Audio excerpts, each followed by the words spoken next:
Bu yerda diniy motiv yo'q. Bu shunchaki latifa xolos. Bittasi do'zaxga tushib qolibdi-da. Bir yengilligi bor ekan, qaysi qozonda qaynashingni o'zing tanla deyishdi.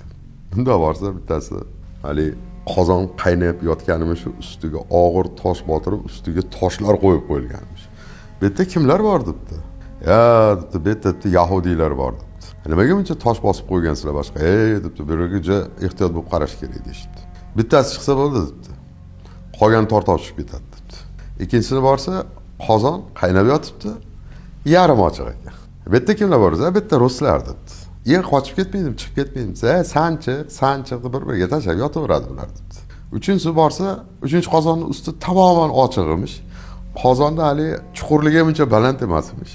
Bu yerda kimlar borsa, bu yerda o'zbeklar debdi. Debdi. Qochib chiqib ketmaydimi bir sakrab? Debdi. Bemalol o'tgan. Nazoratchimi u bu yerda? Nimaga desa, bittasi chiqaman desa, 10tasi oyog'idan tortardi.